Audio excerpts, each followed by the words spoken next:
Hi everybody, Gobbo Slayer here, and I'm going to be bringing you a battle breakdown of a game between myself and Hadries. This is going to be the Dark Elves versus the Greenskins in a tournament. This was in my son's qualifiers, final qualifiers, of which the finals are airing right now. I will drop a link to that in the description of the video. So, on going to the battle.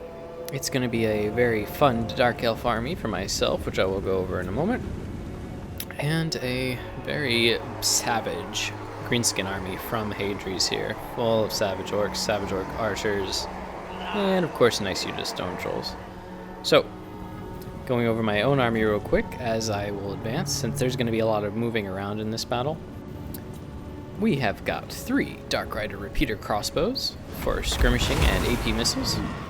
We have 1, 2, 3, 4 units of Dread Spears, 1, 2, 3, 4 units of Blackheart Corsairs, and 1, 2, 3, 4 units of Dark Riders. Oh, and for the monsters, a Feral Manticore up in the sky, a Supreme Sorceress of Fire, also on a Feral Manticore, wherever she is.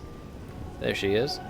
And of course, the big boy, my favorite unit here, the Feral Hydra, or excuse me, the War Hydra, not the Feral Hydra. That's a Greenskin unit. So, the reason that the War Hydra is nice here is the fat 35% missile resist, along with 7,000 hit points, big regen, and nice breath attack, along with just being a terror-causing monster. So, off the bat, I have moved up from the left side of this map.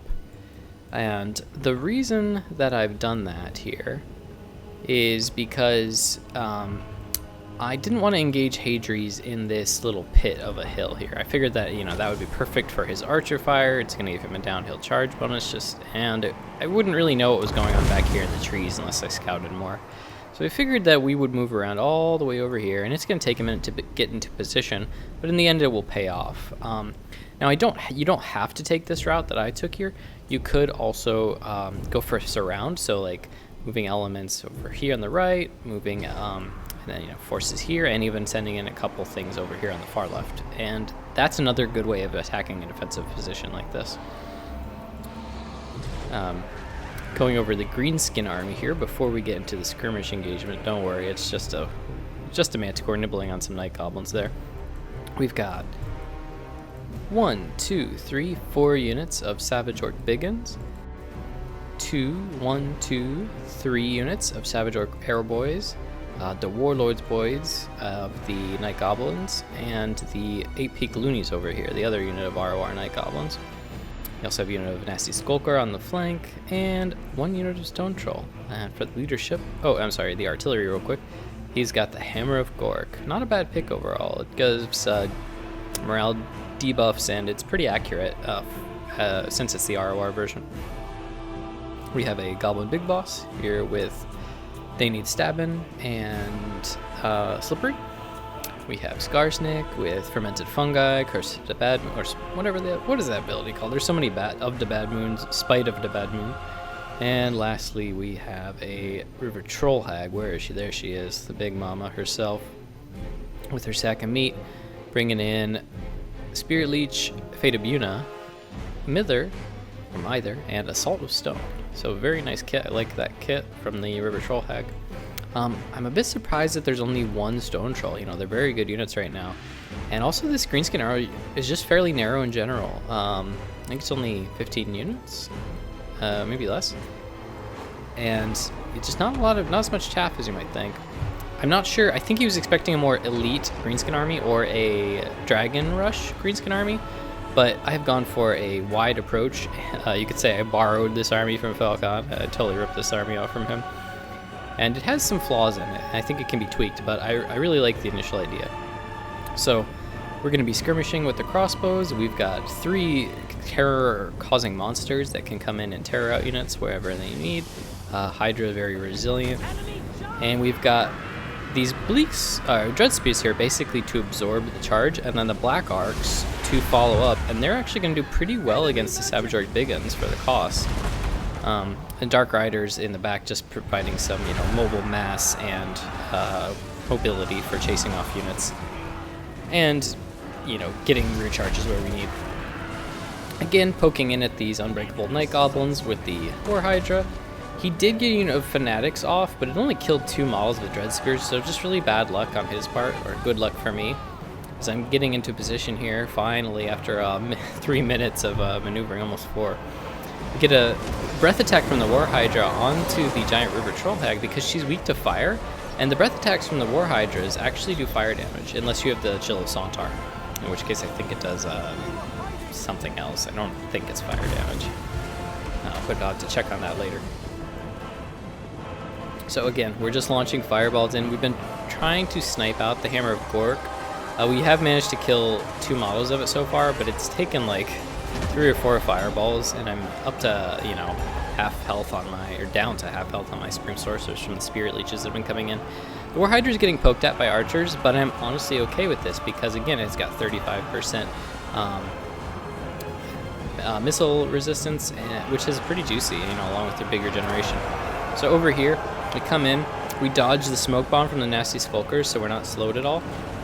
We get a melee engagement on the Black Arcs into the Savage Orc Biggins and some Manticore Sport, and then after the Manticore knocked a bunch over, we come with the Dark Riders. The Dark Riders are going to get a really juicy charge in. They have a charge bonus of 40, which is pretty good here, especially against these light armored targets. And this flank is just going really poorly from the Greenskins because I have so much cav. He tries to hit me with an Assault of Stone here, but Dark Riders at 90 speed or 92 speed are able to pull out pretty quickly. The frontline engagement is going his way, but it's also kind of a wash. I have Black Arcs and Spears grinding down the Savage Orc Biggins, and I'm tempted to cast a Burning Head here, but I decided to save it, I think partially because he fermented fungi'd me here at the last second. Thankfully, it doesn't end up dropping me under the ground where I can get surrounded. And even though the frontline fight over here is not going well, we're at least getting skirmish fire into the stone trolls. That's going to add up, and the Savage Orc, which will definitely add up as the game goes on. Now that we dealt with that remaining Savage Orc unit on that flank, we send in the Dark Riders and get a really good charge in on the Savage Orc Arrow Boys. They take a ton of damage. Feral Manticore comes in to get some damage on the Giant River Troll Hag. And that might have been a little bit of a overcommitment with the Feral Manticore, but at least it is getting in and distracting him while I kind of pick off units here. We get an overcasted Burning Head here. Absolutely eviscerates this unit of the Warlords Boys. That's like a 600 or 550 gold unit, completely gone. They're I think gonna be routing off. They have almost no HP left, and there's gonna be more damage coming in over here. So we speed it back up. It's gonna go through the Hammer of Gork, the Savage Orc Arrow Boys, which are losing a ton of models. These Savage Orc Biggins, which were pretty much full health, maybe down to 5,000 hit points. So that's almost like 2,000 or 3,000 hit points gone on these guys. Just absolutely massive value on that Burning Head. And that is why it is a great tool against the Greenskins. Even against Black Orcs, it's going to be doing pretty good damage if you overcast it and get them packed up tightly. They're too slow to dodge it as it is.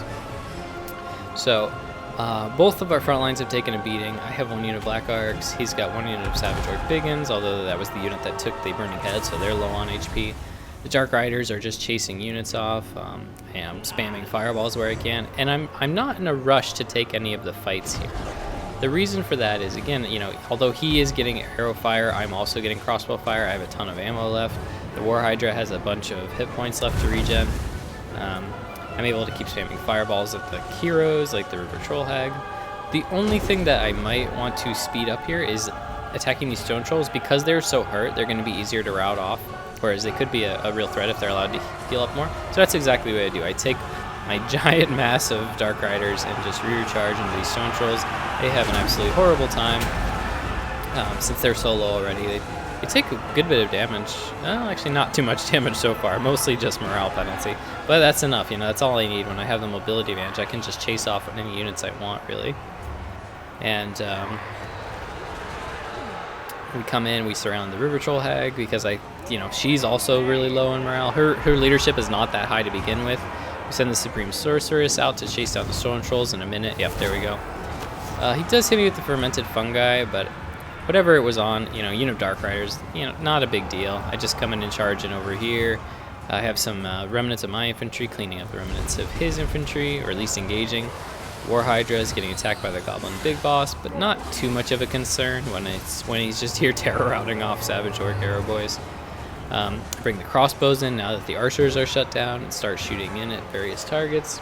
He does have one unit of archers still up, but again, that 35% missile resistance and the fact that I've got units everywhere charging in and out, gonna make it really hard for him to bring down the War Hydra here, unless he gets a full surround of Skarsnik and the Big Boss.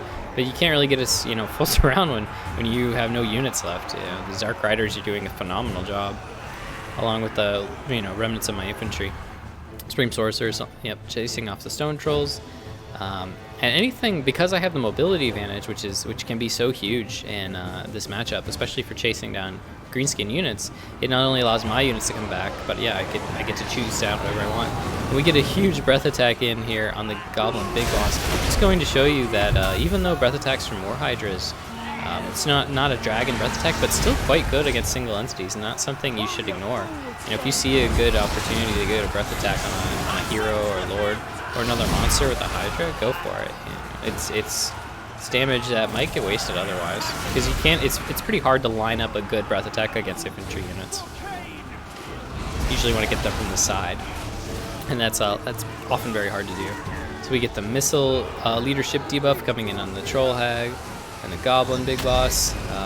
We do get hit here with the Mither, so we're down to 4 speed on the War Hydra, but it's okay. We have some infantry coming in and peeling. We terror route off the River Troll Hag.